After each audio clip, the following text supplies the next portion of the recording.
or interrupt whatever. If I make a mistake, misquote something, just say so. Doing this without my glasses, so this should be fun. We're here, you guys, getting close to the 1000th interview. I don't really know how to say 1000. Whatever. You guys at home are the ones benefiting. This whole thing that I started grew out of the fact that I've seen a lot of people come to comedy and not know who the comics were that were going to perform. And then they walk away going, yeah, not my cup of tea. Today, you have the luxury of finding out if you even like David Madow. So sit back, relax, watch the blinking lights with or without your clothes on. It doesn't matter. Just have fun watching us have fun. This is like as if you get to watch us realizing at a Starbucks that we're both in comedy. And I'm like, oh, you're in comedy too? And then I start asking all these annoying questions one after another, like I do. It's just me being me. And it's going to be him being him off stage. So this is your chance. I'd like to give a nod to Will Clifton at the Veterans of Comedy. I'm a military veteran. You're welcome. I know you're speaking English because of me. Yeah, so I'd like to thank him for letting me into the Veterans of Comedy, who has a motto and a passion of leaving no laugh behind with our military and our veterans around the country and the globe. So anytime you're wondering if somebody who used to sling a weapon, then they were allowed to, and it was part of their job duty, wonder if they can sling jokes today. Yeah, you go to Veterans of Comedy and you scroll down past all that testosterone and all those men until you get to my picture and you hire me. Just kidding. Hire who you like. Seriously. Now for today's guest, our esteemed comedian guest, and maybe more, we don't know yet. I don't like to read the intros until I'm live because then I have a real guttural response to what they put in there. And I usually butcher every single intro. So just get ready for it, David. Our guest over there who's being so nice in that gorgeous gray t-shirt that says Mountain Time, because he's in Salt Lake, David Madow. David Madow's professional speaking career was going well. This sounds like a bumpy ride, but he felt it was missing some oomph. As a speaker and consultant to the dental profession, he has been speaking to audiences across North America for decades. He was voted as one of the top speakers in dentistry for at least 20 years running. But something felt stale. David knew that he needed a new twist to take his speaking into the future. That's when the idea came. To inject, no pun intended, some comedy and mentalism into his talks, and it worked.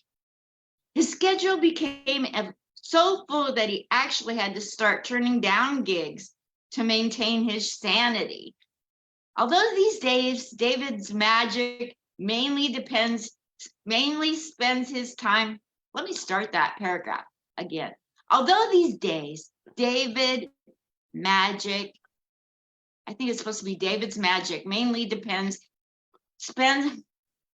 David Magic mainly spends his time with his wife playing in the Utah mountains. He makes random appearances at comedy clubs in the Salt Lake City area. And I was so fortunate to sit across the aisle from him at a mic at Wise Guys. And he is a delight, a pleasure to get to know. And I'm so glad I got to see him kill it up on stage. You're going to love him. Here he is right now to chop up his entire life and to be authentically real for you guys at home. Welcome to the stage right now, David Madow. Woo! Hi, David. Hey, Linda, thank you so much for having me. I really appreciate it. Just a quick word about the David Magic thing. Magic is kind of like my, David Magic is kind of my nickname. I've got a few people here in Salt Lake that actually when I started doing some like magic and comedy and mentalism with them, they started referring to me as David Magic, and the name kind of caught on a little bit. But it was really cool meeting you at the comedy club in Salt Lake. It was serendipitous to have you there at the same time, and we met, and now we're friends. It's so cool. It's so cool. You It's were a great. delight to get to meet. And same, I feel the same way. Your energy was just, I walked into the room and you were there, and wow, my friends and I connected with you, and very cool. So I'm glad we got to do that. Very cool. Yeah, and your friend was delightful as well. Both of Well, you. Didn't he go up on stage too? he did not, but he's actually done a lot of comedy in the past, and he's actually he's my best friend in this world, other than my wife, of course. And he's actually helped coach me. He's done a little bit of writing for me, and we, over many years on ski lifts, we've tossed comedy back and forth, and some people that were on the ski lift with us wanted to jump off, I think, because we have a captive audience. We're going to use it any way we can, but we've had many people that really, I felt, wanted to jump off the ski lift and just get away from us. But anyway, that's another story for another time. You were on there doing comedy and they wanted to break a leg. Exactly. Good one. Thank you. You can have it. I think it's been done. I'm going to use that. Let me make a note of that. Sure, go right ahead. So, David Madow, if you've watched any of my videos, I love to get in a DeLorean and do a time machine and go back in your life and imagine that I'm in your family and I'm around your dinner table or around your family. And who were you in your family growing up? Who were you in first and second grade? Paint us a picture. I want to know. I can give you one word answer to that. It's very easy. And I didn't prepare for this because I wasn't exactly sure what you're going to ask me, but I'm kind of prepared for anything. But my one word answer was loser. No, all kidding aside. Okay, so my childhood, it wasn't all that exciting. It was kind of a regular old childhood. I grew up in a Jewish family. We were just talking about that offline before we started recording, and all the things that come along with the overpowering mom and making sure that you get into the right profession and look good for everybody else in the community. That kind of, a lot of craziness, and I think it did weigh on me, and that's probably why I'm paying for a lot of that these days as I'm in my 60s now. Yes. Oh, that does paint a picture. Were you quiet, or were you the type that always cracked a family up? What were you like as in your family very young? Probably a little bit of both. So I think around the family and friends, I was not so quiet. I was, moderately funny. Give myself maybe a 3 out of 10. But in school and everything, I was not one of the cool people.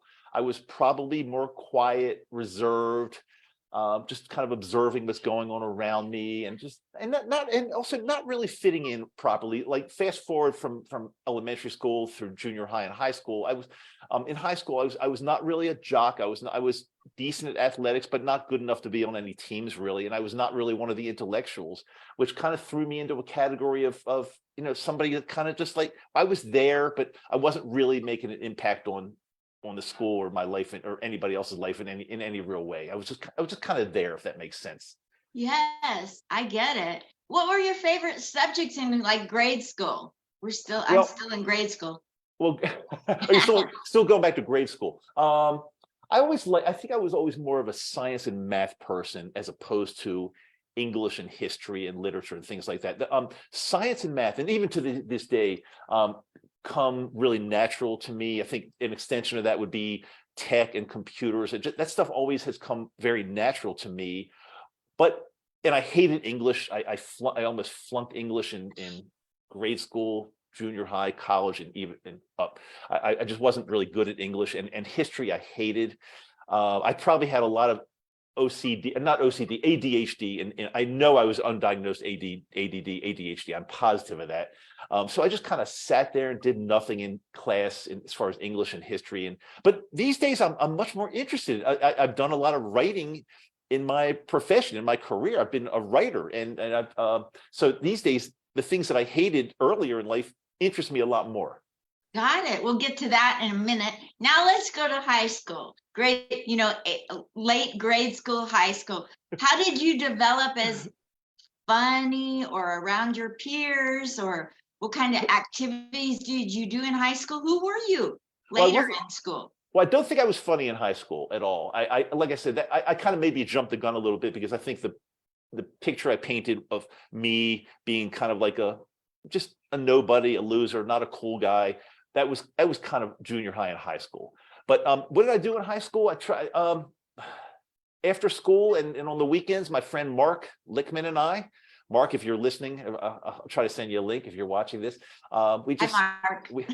we just I don't even know where he is these days. I got to find him. But I think we just sat around, smoked a lot of weed. That's and listened to music, and that's what I did. The good old days. What do you mean, good old days? No, I'm kidding. I mean, again, I think I'm kind of downplaying it. I was just a regular guy, played a lot of basketball and stickball in the neighborhood, and had a few close friends. I'm not the kind of person that had like hundreds and hundreds of friends, but I had a few close friends, and I think my high childhood and high school days were decent enough. I'd say good enough. They were not bad. So you go to college. What college did you go to? I'm still pissed at my parents. I'm still pissed. And my father's not even living anymore, but I'm still pissed at him. And I'm pissed at my mom. God bless her. She's still living and she's in great health. But I'm pissed. Mom, if you're watching this, I'm pissed because I did not get good guidance as to where to go to college. I ended up going to this small southern private school that was not a good fit for me at all. I lasted 2 years there because I got thrown out. I did okay academically, like I say, fair, not great, not horrible. But I got thrown out of that school. It was Randolph-Macon College in Ashland, Virginia. I got thrown out because I was tossing water balloons out of a third-floor dorm window, and I hit a tenured professor. This water balloon splashed all over him. We thought it was funny. I didn't think it was funny. He turned me in. He found out who did it, turned me in, and I got in a lot of trouble in this school. And I couldn't take it anymore there. I left it and I ended up going my second 2 years to University of Maryland, back closer to home, which I started actually there becoming serious. I knew that I couldn't just keep doing what I was doing in college and getting by. So I became serious, and I started taking a lot of science and math courses, and I started getting a lot of A's. And I actually enjoyed it a lot. I loved things. I'm a weirdo. I love things like biochem and organic chem and calculus. I just loved all those things, and I got good enough grades to get into University of Maryland Dental School. And don't ask me why I went there. I don't know. My very dominant Jewish mom guided me. David, you got to be a dentist. It's a great profession. It's a great profession. You'll help people. You'll make a lot of money. So I didn't know what to do. So I went to dental school. Oh, good. You made your mother happy and proud. I made her happy. Yeah. But what does that get me? Yeah. So you went to dental school, and then you became a dentist. And are you still a practicing dentist? Well, back up for a second, because I'll just talk for a minute or so about dental school. It was very difficult for me. It was very stressful. But in addition to all that, I had this feeling inside of me, and this is not good at all. And this is very serious. I know we do comedy and we joke around a lot, but I had this feeling inside of me that this was really not the life path that I should have been on. I felt like I'm doing this. I'm doing okay. I'm passing. I'm doing better than passing. I'm downplaying that. I'm okay.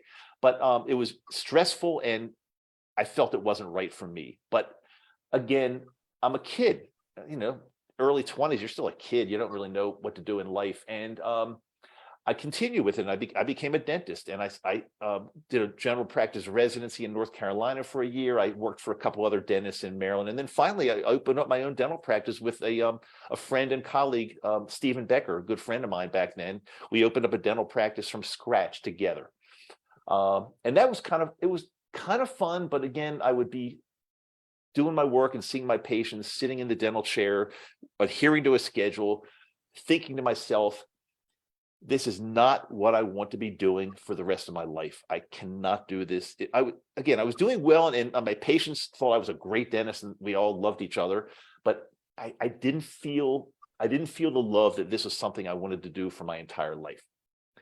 Absolutely. So you asked the question, am I still practicing now? No, I'm not. And I only practiced dentistry for about 13 years total because I had an idea. I had an idea how to escape from the rest of dentistry. I had an idea. So my brother, let me back up for a second. I come from a family, and there are three siblings total. We're three brothers. We're very close to this day. We're all very close. We're all dentists. So my mom's stuff wore off when my younger. I'm the oldest. My mom's stuff wore off when my younger brothers as well. We all became dentists. But my middle brother, my youngest brother and I, my youngest brother Richard and I, came up with an idea that we would be able to help other dentists in their profession, in their offices. It's a longer story than we have time for, but just to suffice to say, we became kind of like well-known speakers and coaches and seminar leaders in dentistry. Rich and I ended up speaking to and helping dentists all over North America. From the stage, we spoke to groups from anywhere from smallest with, I don't know, 10 to 20 people, the largest being thousands of people in a tremendous, like you live in Vegas. Like we had a conference that we owned in Vegas, and we spoke to thousands of people in Caesars, in Planet Hollywood, in Flamingo, most of the major hotels. We had this conference once a year, and it was amazing. And we brought in other speakers. It was a 2 to 3 day conference, and again, we had thousands of dentists and team members from all over the world that came to our meeting. Wow. And it was fun. And we incorporated a lot of, like, my brother's a really great musician. We had like parody dental songs that we would sing, and people would be standing and clapping. It was amazing. It was really an amazing trip. But that started also getting, maybe I get bored of things easily. That went on for many, many, many years, and my brother's still doing it. I had to bow out, which if you want to, we get into that a few years ago, but it was a lot of fun. However, I started getting a little bored of that, and felt like I needed to change things up. And that's why I gave you that intro that you read off. But I felt something, I had to inject something new into my speaking career. And not only were we speaking for our own conference that we owned, but we were invited to speak to dental associations all over North America. But I felt it was stale. I felt it was something needed to change. So I started injecting some comedy into my talks. And it was difficult at first. I actually hired a comic coach, a comedian coach back in where I used to live back in Maryland. I didn't know anything about doing comedy. Of course, I've watched a lot of comedy, but I didn't really know anything about performing comedy. And Linda, let me tell you something. I don't have, you know this already, but I can speak about dentistry and about passionate things all day long from the stage. I don't have stage fright. I can easily do it. Getting up on a stage and trying to perform comedy with lights shining in your eyes and you can't really see the audience well, it is not easy. It is not easy at all. No. And if anybody thinks that they could just get up and just wing it, unless you're like one of maybe the top 1%, it's just not going to happen. You've got to really know what you're doing. And I found that out the hard way.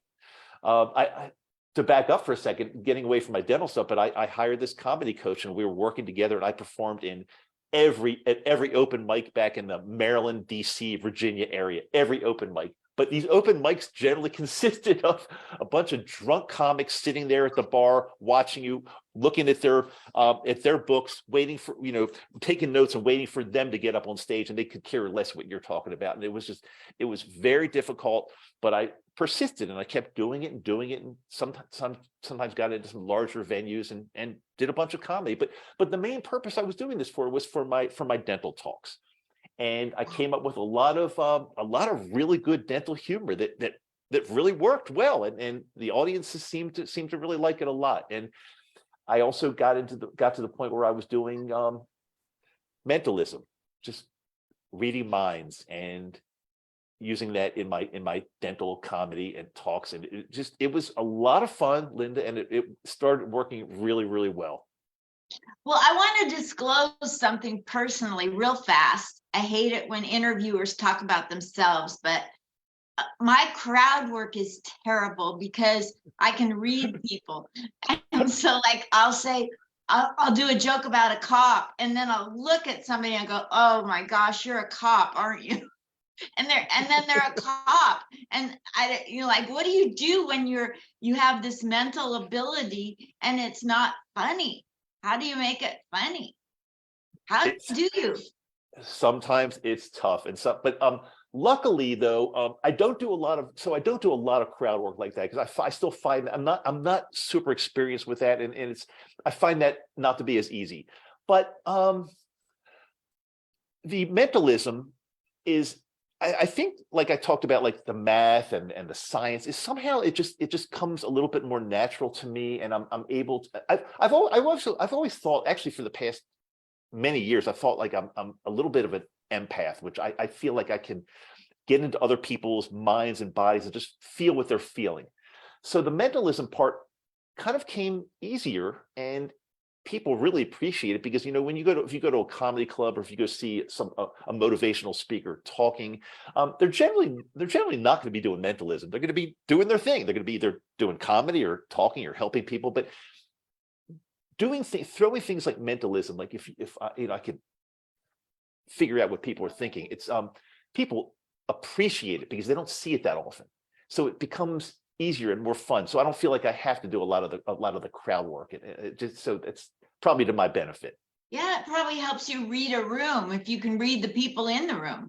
Well, I know I can read the room very easily. In fact, I was doing some comedy a short time ago, and I pointed to somebody right in the front. I said, I know exactly what you're thinking. I know. And she said, well, how do you know? I said, I know exactly what you're thinking. You're thinking, I'm an old white guy. I'm not going to be funny. And why are you sitting here? And she said, how did you know? Wow, that's incredible. I love that kind of stuff. So did you have this uncanny ability to read people when you were practicing dentistry? Probably so, and I didn't even realize it as much back then. And being a dentist, it's not really a good idea. At least we're taught this. It's not really a good idea to try to read people, because when you're trying to examine somebody's mouth and talk to them about the treatment they need, a lot of dentists and a lot of healthcare professionals, what they'll do is they'll start to try to figure out on their own, well, does this person want this treatment? Can this person afford it? Do they have the right insurance? And you try to start reading people. And I found that's actually not a good idea. It's best to actually have an open mind, a clear mind, and feel that they're there for me to help them and they want help. And if I start trying to read things into it, that probably doesn't work as well. So I tried to stay away from that as much as I could in dentistry. Good for you. I know everybody has one thing in common. They all love their dentist. Well, we like to think that, but a lot of people don't. But it's okay, because I know over my dental career, I helped a ton of people. I just had somebody. This is really funny, Linda, and I don't know why this came to me, but I just had somebody just last night reach out to me that he was a dental patient of mine back in the 80s. And he found me on Facebook, and he reached out to me, and we've become friends. Just in the last 24 hours this happened. And it's so cool. Yeah, that part of dentistry I really liked, having kind of like people that I really cared about and treated well, and we become friends. And yeah, this guy just reached out to me yesterday. So pretty cool stuff. That is cool. It's cool when you connect with people later on for something that they're thankful for that you did earlier in life. So those are such special blessings as we get older, really. Exactly. You live for those moments, don't you?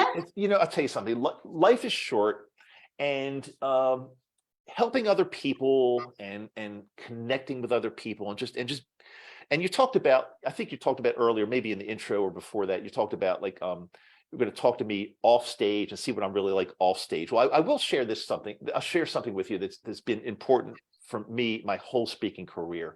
I'm exactly the same person off the stage as I am on the stage. If I'm doing a video on YouTube, if I'm doing a video on Facebook, if I'm speaking to a live audience, speaking to you here, or if I'm with my wife or a bunch of friends, I'm the same person. I don't pretend to be somebody different on stage, because that not only is it not really right, but it's not me. And I want to always be me no matter what. If people like me or hate me, I hope they like me. But again, if they don't, it's okay. But I try to be myself and try not to pretend to be anybody else at all.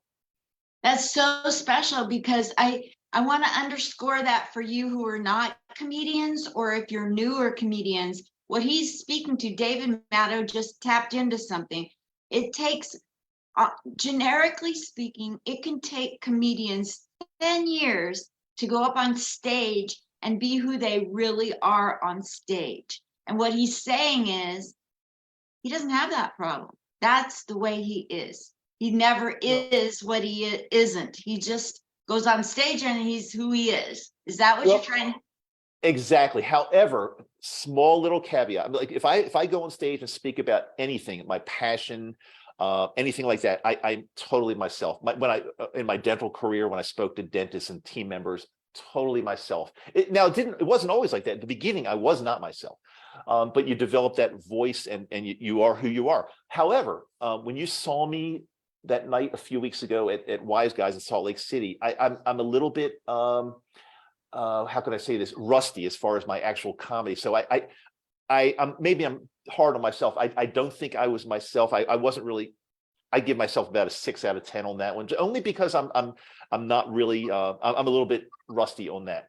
I think if I went up and did, which I'm going to probably in the next week or two, if I went up and did some mentalism, I think I'd be 100% myself and I feel more comfortable. But going up and doing a comedy routine, even if it's for 3 minutes, if you haven't been doing it every day, then you're not going to be yourself. But if anybody's listening to this, or watching us, I should say, or listening, however your format's going to be out there, that is perhaps the most important thing with either public speaking, if you're doing something on social media, such as podcasting or YouTubing or whatever. It only, and as you just alluded to, it only comes after doing this for a long time, when you can truly become your own personality on stage and not trying to be somebody else. That just being somebody else just doesn't work. It just, but it takes a lot of practice, Linda, as you know. It takes, and I'm close to your 1,000th interview on this medium here. I'm guessing, I don't know, but I'm guessing if I would go back to number 1 or number 2 or number 3 interview, you probably were getting in your groove more, and now after doing close to 1,000, you've got it down and you're yourself. Well, it's the same with anything else, like comedy, for sure. Oh my gosh, so many mistakes. You have no idea. Absolutely.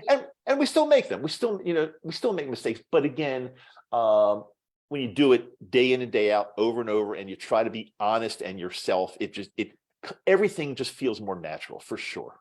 Absolutely. Well, since you've been on big stages talking to great big groups of dentists at conventions and the like around the country or North America, so have comedians had you open for them or travel along with a headliner? Have you gotten big things to do, because you have the maturity, you have the confidence, you have the persona to do that? So I imagine those doors have opened. Well, so I'll take this in a couple steps. The first thing you said, as far as like at our dental conference, we hired some very big name comedians. I mean, not like that. We couldn't afford like the highest, the best of the best.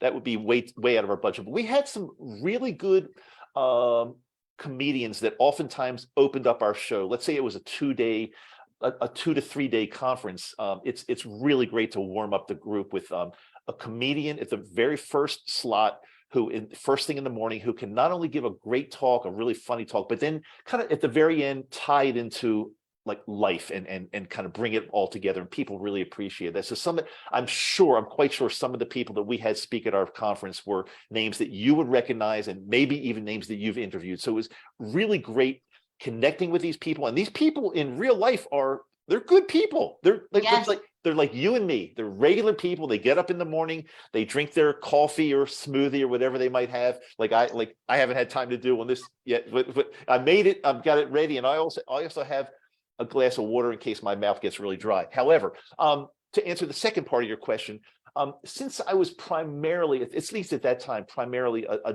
dental speaker, no, I didn't really get connected with comics or comedians enough to be like travel with them or go to comedy clubs, because my stuff was really more dental oriented and not really for general audiences. However, I did branch off and do things that were not dental related, but not enough to be traveling with known comics at all.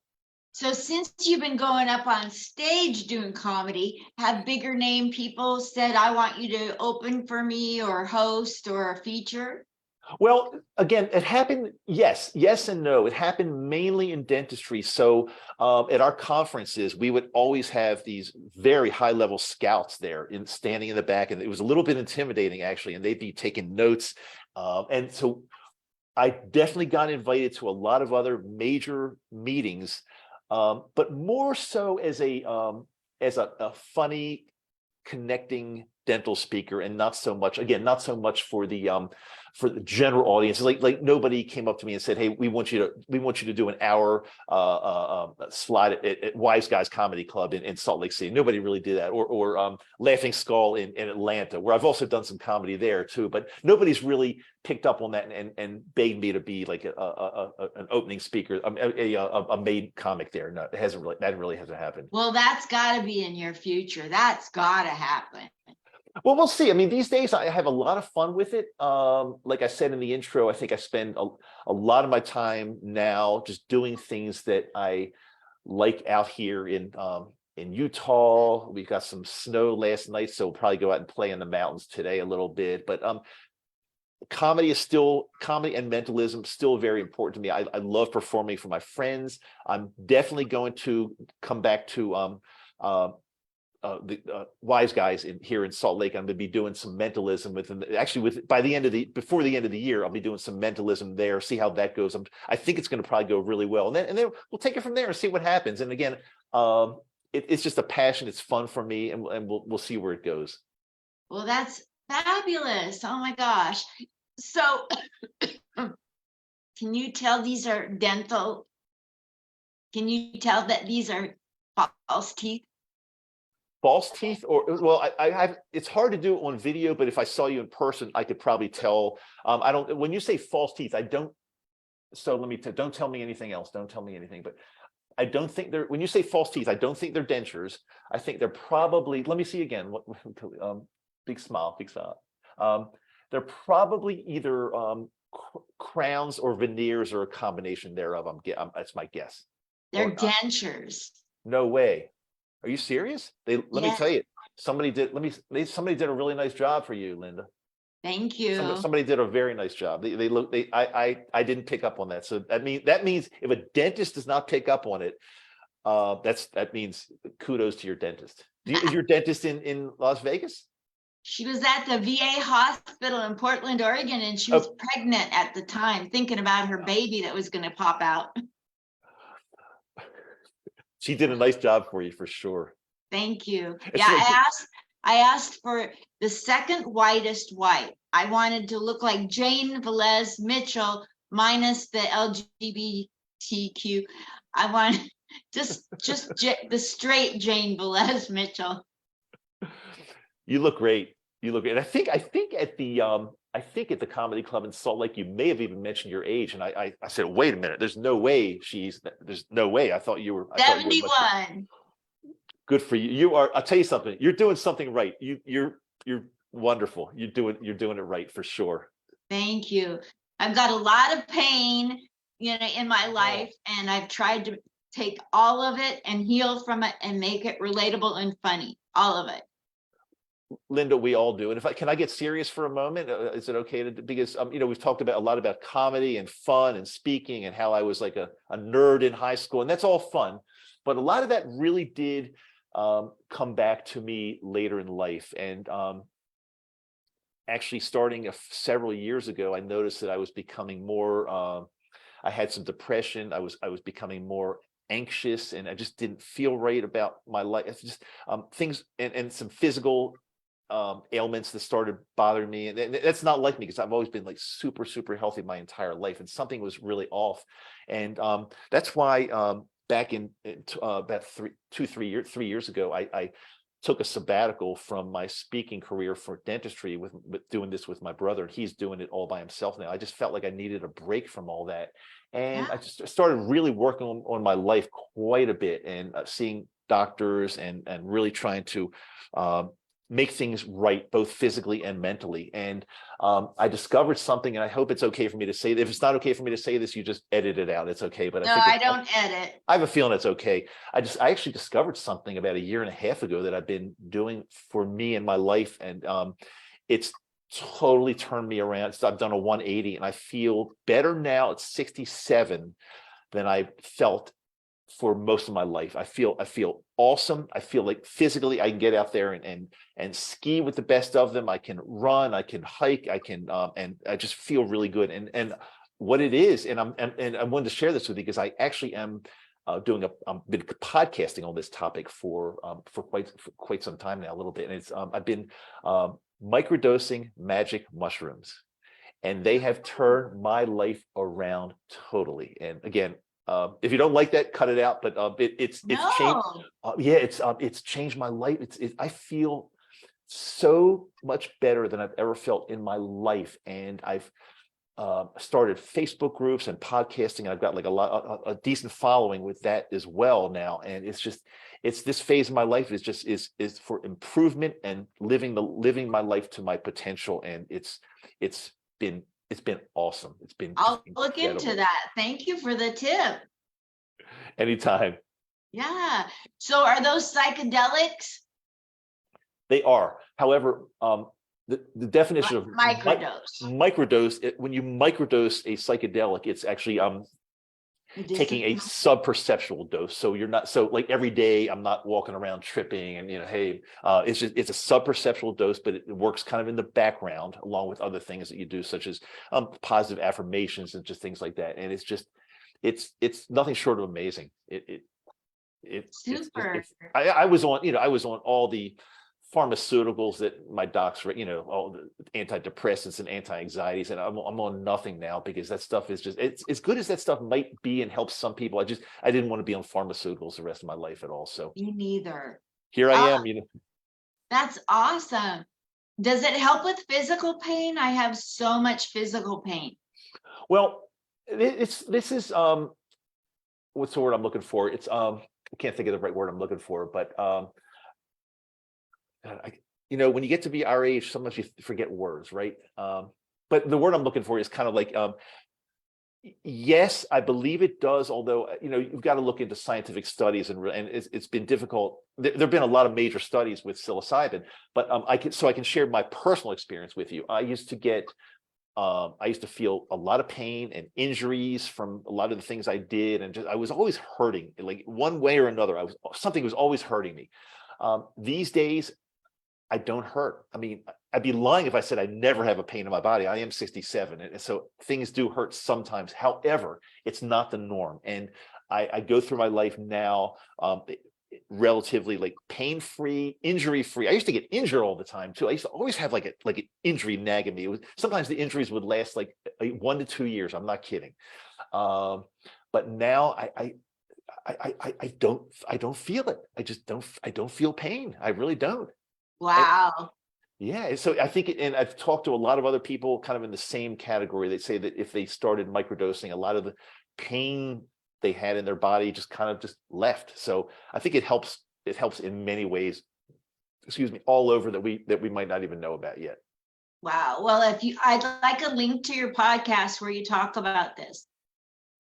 I'll definitely give you the link. If anybody's just watching, the easiest way is just it's called Microdose U, and it's the letter U, and people think it stands for university, but it's kind of a triple entendre. Microdose U. It could be university, it could be Utah where I am, or it could be you.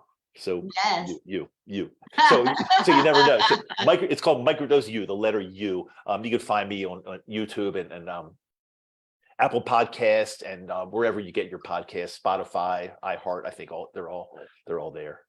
Super duper. It's been fun. Well, It's been a lot of what would fun. you like to say to people that are trying to help your comedy speaking career? Where, how can they help you? Where can they catch you speaking? Where do you want them to follow you? How can we help you, Michael? David? Uh, David Magic, right? The I best, always get men's names mixed up. It really gets in the way. you know, Linda, I tell you, it might be the mushrooms, but you know something? I go with the flow. And this is really true. Nothing bothers me. Sorry. No, nothing bothers me. Seriously, it just serious. We're all human. Everybody we all make mistakes. So nothing but, so don't worry about that part at all. Zero. Good. I guess the place people can reach me is on Facebook. Just my name, David Madow. Microdose U on Facebook. My podcast, Microdose U, and I if anybody is watching and they want to hang out with me or have me do a little bit of comedy at their club or for their group or whatever, some mentalism, which I really love to incorporate. Just you can get me with social media. If you know my name, trust me, you can find me. My email address, in case anybody needs it or wants it, if they do, I'm not sure if they do or not. It's simply rundrdave@gmail, and that's RUNDRDAVE, rundrdave@gmail.com. You can, my email's on 24/7. You can always reach me there for sure. I just subscribed to Microdose U.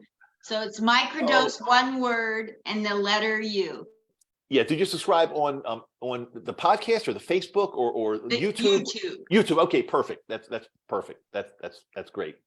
I'm actually doing an interview a little bit later today with a doctor of psychology. It's gonna be awesome. It's so exciting for me. We got a lot of really cool, interesting things. And although I don't really interject a lot of comedy into that thing, because it's more of a serious thing. I'll tell you something, Linda, since especially since COVID, so many people are hurting out there. It's really tough. So what you're doing, your comedy, these interviews, you're helping. You probably don't even realize how many people all over the world you're helping, because you really are, truly.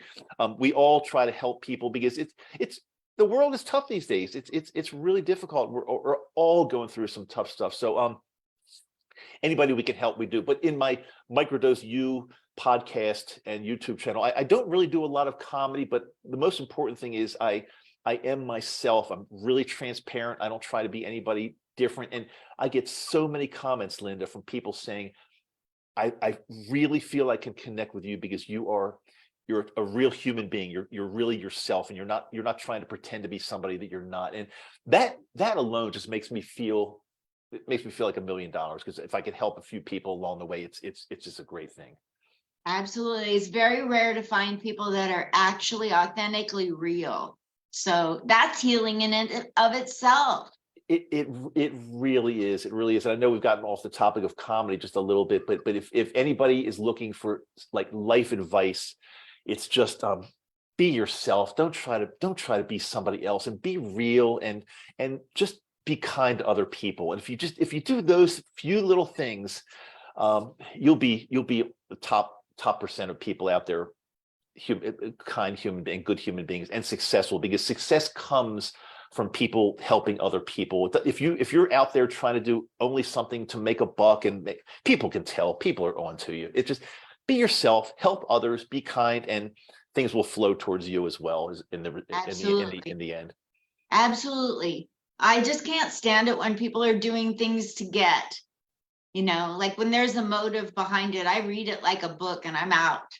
That's the thing. We can tell. I can tell, Linda, I can tell so easily if somebody is truly caring about somebody, or they're just doing it for the buck. And yeah. I'm the same way as you. Everybody has to make money. Everybody has to put food on their table. Everybody has to pay for insurance. So, everything. Life is not cheap. It's not cheap to live. But if you're doing things only for the money and trying to rip off fellow human beings and just try to capitalize on, that's not where it's at. It's not cool. It's so not cool. Thank you so much, David Madow, for coming on and sharing your life, your passions, your expertise, and being a real person with me. And you guys, get out there. He's laid it out for you to help his career. So please invite him to speak, to be a keynote speaker at a group that you have, a meeting, a convention, come to a party, wherever you're at. He can do mentalism, he can do comedy, he can speak to dentists, he can speak to professionals of any kind, most likely, right? Absolutely. If you're a human being, I can speak to you. There you go. That's what it comes down to, really. We're all the same. We all want the same things in our lives. We're all the same. Some people have a label of a doctor or a lawyer or a construction worker. Or it doesn't. It makes no difference. It makes no difference at all. We're all human beings. We all have the same basic needs, and I'd love to hang out with any of you for sure. I'd like to help you Man, any way you're I a can. star. You're just a star. I'm just myself. I'm a regular guy, just being myself. That's if you think that, I appreciate it, but I'm just a regular guy. That's super. No different than Super. anybody else. Yeah. Any headliner out there, if you're looking for a feature to take on the road, or when you come to Salt Lake, you're missing out. I'm telling you, you're missing out. This guy's got the chops. So thank you so much, David Madow. You're very welcome, Linda. Thank you so much for having me. I really appreciate it, for sure. Absolutely. See you later. I'll come back to Salt Lake.